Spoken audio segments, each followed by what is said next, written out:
Now it's time to take a sports break, a look at sports history on a daily basis.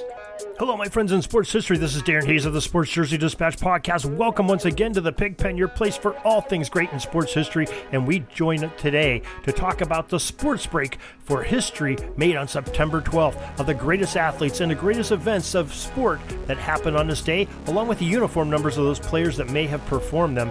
And we have some good ones today we're going to talk about in just a moment. Before we do, we want to make sure you are aware of our daily email newsletter. You can know when all of our podcasts are dropping for both Pigskin Dispatch, the Sports Jersey Dispatch podcast, all of our articles on both those websites, as well as some of our friends on the Sports History Network when they have some of their events happening on there as well, and any postings on sportshistorynetwork.com that happen. So make sure you do that by signing up at the show notes of this very podcast or on pigskindispatch.com or jerseydispatch.com.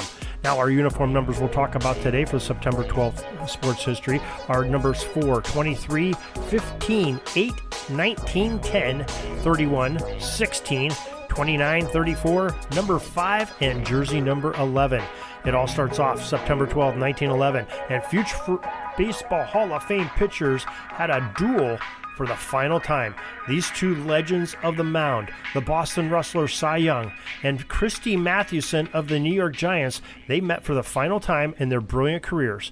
It ended up being a New York Giants victory, 11-2, as Christy Mathewson sort of gets that last laugh over his longtime rival. September 12, 1930, a Brooklyn Dodgers catcher, Al Lopez, hits a Major League Baseball last recorded bounce home run. I think now that they call that a ground rule double when the ball hits the ground and bounces over the wall. September 12, 1947, the Pittsburgh Pirates future Baseball Hall of Fame left fielder Ralph Kiner, number 4, ripped 2 home runs in the Pirates' 4-3 victory over the Boston Braves at Pittsburgh's Forbes Field. This was Kiner's record 8th home run in his last 4 games. Pretty brilliant display of hitting there in that 4-game run for Kiner. Now, September 12, 1962, Washington Senators ace Tom Cheney, number 23, struck out a record 21 Baltimore Orioles batters in a 16-inning game where he pitched each and every one of those, and quite a sore arm the next day, I'm sure. September 12, 1979, the Indiana Pacers basketball club, they cut female player Ann Myers, number 15 she wore with the Pacers, and she was the first woman on an NBA club. Very interesting. September 12, 1979, Carl Yastrzemski, Yaz, wearing number 8, reached his 3,000th hit off of New York Yankees pitcher Jim Beattie.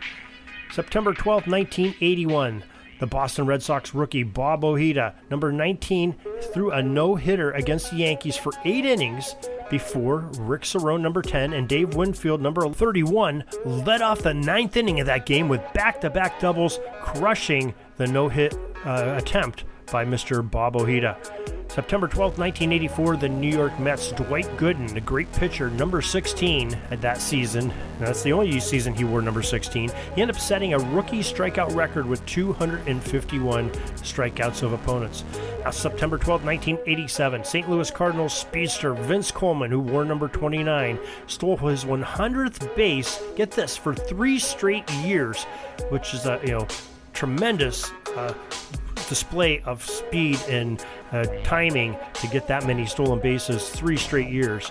He's a phenomenon, Vince Coleman. September 12, 1991, Nolan Ryan, number 34 of the Houston Astros, notched a 4-3 victory over the Minnesota Twins with superb pitching, and he ended up earning his 312th career win.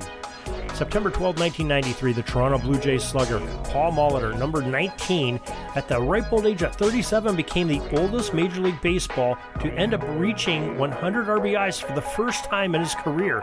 Pretty unbelievable, because Molitor was known as such a great timely hitter. September 12, 1997, the New York Mets' John Olerud, number 5, hit for the cycle against the Montreal Expos and helped the Mets earn that victory that day. And finally, September 12, 2005, hockey player Mark Messier, number 11, announced on ESPN Radio to the whole public, made quite a great event of it, that he would retire from the National Hockey League after 25 brilliant seasons of skating in the league. And what a legend he is, Mark Messier. That's our history on the Sports Break for today. We're glad that you could join us today for this great event. Join us each and every day as we bring you some of the greatest events and greatest athletes that ever played athletic events in the history of sports. And you can find more on sportshistorynetwork.com, pigskindispatch.com, and of course our own website, jerseydispatch.com. Till tomorrow, everybody, have a great sports history day. Sorry, but my pitching coach just called timeout and he's coming out to the mound. I think I'm going to get yanked for a reliever. We'll see you back tomorrow for some more great sports history on Sports Jersey Dispatch Podcast. We invite you to check out our websites, jerseydispatch.com and pigskindispatch.com. Not only see the daily sports history, but to experience the preservation of great events and people that play the games. Find us on Pigskin Dispatch. It's also on social media outlets of Facebook, Twitter, Instagram, and don't forget the Pigskin Dispatch YouTube channel to get all your daily sports history. Pigskin Dispatch is happy to be associated with the Sports History Network, the sports headquarters of yesteryear, found at sportshistorynetwork.com. This podcast is part of the Sports History Network, your headquarters for the yesteryear of your favorite sport. You can learn more at sportshistorynetwork.com.